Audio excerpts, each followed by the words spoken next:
Hello friends, as promised, I'm here with the reel regarding the means I used to predict. I have learned uh, to predict a football game, and I'm here to share with you. And also, I would like to hear your opinions regarding the topic. I here have 7 points, and I will, in brief, no, not make it too long. In brief, I'll tell you regarding these points and how you can combine all these 7 points to try and predict a football game. You can try and use these, and maybe who knows, someone gets the idea better than I do. And in the next upcoming Premier League game week, you can maybe get at least more than 5 score lines correct. Who knows? So here, first of all, is possession. Possession basically is a very it's a one word, but the meaning of possession has all of football in it. How team A uses the ball, how team B uses the ball, how team A plays without possession, and how team B plays without possession is the whole game of football. If we take an example of how we can use possession to predict a football game, or to basically understand how possession changes the way we predict a football game. You see, Atlanta last season had two finals. First one was the Coppa Italia game against Juventus, or it was before or after, I don't remember. The second one was the Europa League final against Bayer Leverkusen. In the game against Juventus, Atalanta on a popular scale were favourites based on form. In the game against Bayer Leverkusen were favourites popularly against Atalanta, but the favourites lost. Possession, the use of possession, and the style of play mattered in this case because Atalanta, if we see their style of play, they were at that time better as a team on the break to sit in a mid block and then move quickly with many of the ball movements and strike the opponent on counter attack. For that, you have to give possession of the ball to your opponent. Where did Atalanta give away possession in these two finals? They gave away possession against Bayer Leverkusen. And how much? 67% of the ball, I believe, was with Leverkusen during the game. Both teams created one big chance. Big chances don't dictate the game, so Atalanta won the game 3-0 with 33% of ball possession. Why? Because 33% and how their players moved in the game, which was more of the ball for them, and the of the ball movements, it was what Atlanta stood for. This was their gameplay. This was their style of play. In the other final against Juventus, I believe they had 67 or 65% of the ball with them. What happens exactly here is that Atalanta, their positioning, the average positioning of the team, if you see, you can use SofaScore for that. Average positioning of the team changes, and the team which was going to be here uh, in the mid block is here because the other team is in low block. In a low block. You are in a low block. So Atalanta are further up the pitch, and their defending now is is in a higher line than what they had with Bayer Leverkusen. They were in a mid block comfortably, or in a lower block against Bayer, but here Juventus are in their comfortable favorite position. They are just defending, defending, defending. I think they scored in the fourth minute in that Coppa Italia final, and then defended the whole game. Atalanta tried and tried and tried. Their runners, they were nullified because Juve blocked the space in behind the defense. So Atalanta's game, which is better when they don't have majority of the ball, it was nullified and Juve won. So form not every time dictates how the game is going to be. It doesn't dictate how the result is going to be. Possession rules it, but when we don't know which team is going to play which way, because sometimes in 3 games in a row a counter-attacking team will play their game, and sometimes 3 games in a row the counter-attacking team will try to control the game, have a very good high line which they don't usually have, and lose 3 games in on the trot. Here some other factor we're going to use. Also have 7 factors, but I don't know for which game what factor to use. The assessment of which factor we have to use is the real deal. Understanding of these factors is the primary thing, but the secondary thing, no, the primary thing is assessing which factor is going to be. The secondary thing is understanding of these factors. The second away thing is home and away, which is important, but at a later level we will get these in the season. Home and away, you understand how a team is at home, how a team's form changes when they are away from home. It's a fine example of was Steve Cooper. His Nottingham Forest team at home was different. His Nottingham Forest team away from home was different. Style of play was same. When we have data of 10 games or 15 games in the whole season, then you can use this factor where you can based on home and away determine a team's chances of winning the game, losing the game, or drawing the game. So this comes as a later point of the season where we have more data regarding the teams. The third one is injuries and suspensions. If you're following the team regularly, which I believe we do with Premier League teams, I use a Sportsmall's website to see what player is suspended, which player is injured, and how the dynamic of the team is going to be. And based on that, you can maybe affect 20% of your prediction, not everything, because there are players who can replace them, and the managers can compensate easily. Fourth one is the real deal. Sometimes you don't know, like we have around 50 to 60% new managers in top 7 leagues plus championship. I believe around 50 to 60% of the managers are new. How the team's dynamics are going to be, we don't know. 10 games from now, 5 games from now, we will have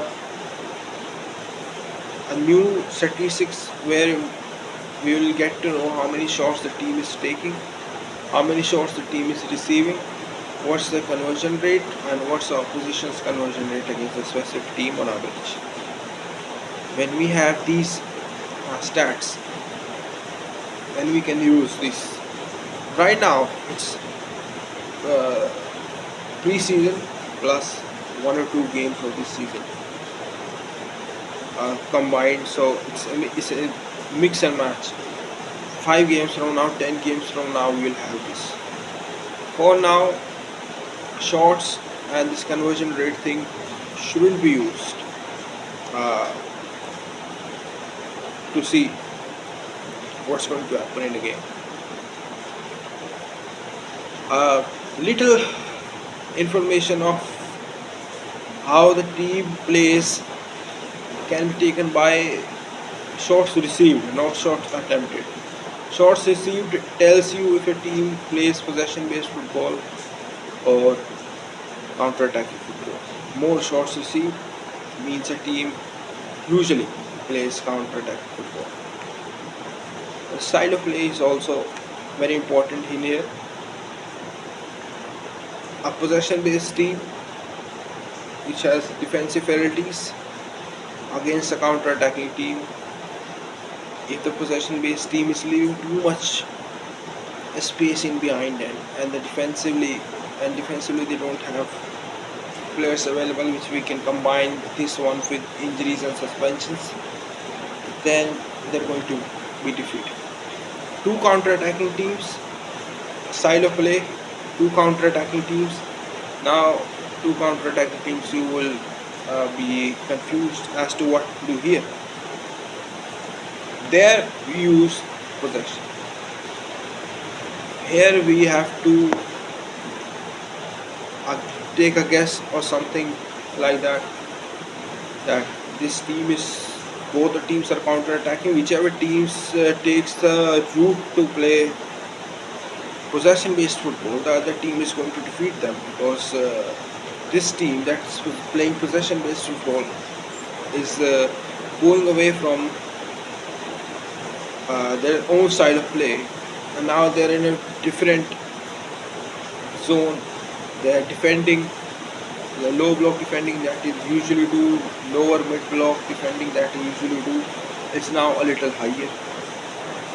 The runners they deployed against other teams are now playing against a low block, and they don't have space to run in behind, and their gameplay is nullified. It happens. It was Gary O'Neill's Bournemouth against David Moyes' West Ham. Gary O'Neill, I think, played 65% possession, and David Moyes was playing their usual 35% possession game, and I don't remember which season it was. I think it was last season. I believe it was last season. What happened? No, last season was Wolves. So it was 22-23. Bournemouth lost this game 4-0 at their home ground. Form was with Bournemouth, and the form was not with West Ham. Many people, including myself, said that Bournemouth are going to win this game. I believe I did 2-1 or something. But possession played its part in this one. This was the game where I started to look at possession more than I usually did, and changed everything. It changed the way I looked at football. So yeah, smart assessment, runners, it's already covered in style of play. It's basically counter-attacking teams playing possession-based football. It's not going to work. It's not going to work. Most of the times they will drop points. Possession-based teams like Arsenal, City against Chelsea in the first half were not. They didn't have possession. but they defend it. For possession-based teams to turn into counter-attacking teams is easier. For counter-attacking teams to play possession-based football is harder. As you must have heard, if teams have technical difficulties, or you must have seen, if teams have technical difficulties, they play 4-4-2 to defend with two lines of four, and not go too much into the technical aspect of a 4-3-3. It's too much risk. If they do, they're finished. And this head-to-head and history, it counts to a certain uh, level. But all in all, I will say the use of possession with and without the ball for team A and team B is the real deal. You have to focus on this and everything will be clear. You you see, it was I think Jose Mourinho's Roma lost 6-1 to Bodo Glimt. The Swiss team. It's a Swiss team, I believe.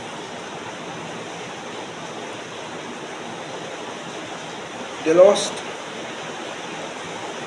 when Bodo Glimt had majority of the ball in one game, and they lost when Bodo Glimt gave the ball to Roma to play. Both the ways, but it was Jose's Roma playing possession-based football that didn't work for them. And if you go and check, it's going to take time to go and check. But if you check, whenever Roma who didn't have uh, players available to play possession-based football, whenever they tried to play possession-based football, that's when they were dropping points in the league, in Europe, and they were all over the place when they were playing possession-based football, 65, 75, and any team was good. You take the example of Conte, who plays counter-attack football. He had 65% possession, more than that against Hellas Verona yesterday or day before yesterday. What happened? 3-0 defeat. Despite having better players, it doesn't matter. It's the style of play that matters. It's what you have available. You have runners in your team. You don't have a focal point like Lukaku, which you're not going to get. You don't have difference makers. What are you going to do with possession-based football? If Conte played the way he will play against bigger teams and take points off them, against Hellas Verona, they would have beaten them 6-0. That's what it is. If Hellas Verona had the ball, Tottenham, Napoli were going to defeat them 6-0. That's what I'm saying. In the Serie A game last night, Juventus against Como, what happened? First half, you go and check the possession stats. Juve had 49% of the ball. You would expect Thiago Motta's Juve to have majority of the ball in the first half, in the second half, in the whole game. But Motta studied how Como are playing when they have more of the ball. Second half, what happens is, now Juve have the ball and they finish them. It is what it is. So, use of the ball for predicting football games. Check how these teams are playing. This is a fairly new season, so now we don't know, so we have to watch more and more of the games to see what's happening. And you also see this Rennes against Lyon. Lyon had Lyon is more of a team when they don't have the ball. When they sit in a mid block and attack on the break, this is where they play their best football. They had the ball. Rennes didn't have the ball. Majority of the ball. And what happened? 3-0. So it's basically what a team has, what capability a team has. If they have more of the ball, check what is happening with them.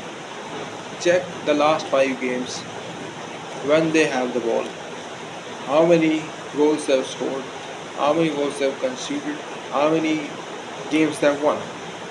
And check when they don't have the ball, how many goals they have scored, how many goals they have conceded, how many games they have won.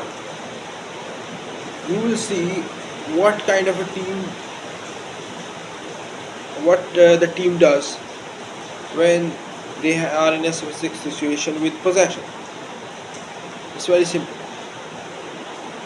So you do with Arne Slot's Liverpool, you do with Eric Ten Hag, you do with Pep Guardiola, you do with Mikel Arteta, or you do with last night's Tottenham playing Leicester away. What happened? The Leicester took 2 points from Tottenham. It was Tottenham having runners in their team playing against a low block. Low block blocks all the space. Where will the runners go? Nowhere. If Leicester was playing a higher line, Tottenham would have destroyed them. But Tottenham on the right wing started Brennan Johnson. Tottenham on the left wing had Heung-min Son, who, as what I've heard, is not in top form. And Solanke is a new player. So Leicester played the game that Cooper plays. Tottenham played the game, but they don't have those different makers. They have Kulusevski, who can do damage against low blocks as well, but he didn't start.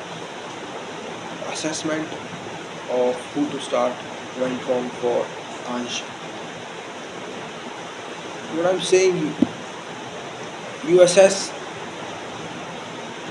team A's use of the ball, you assess team B's use of the ball, team A's game when they don't have the ball, and team B's game when they don't have the ball.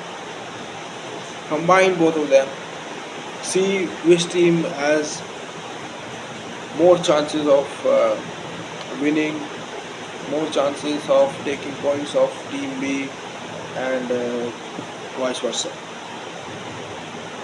So all these points, you combine them. I'll write in the caption.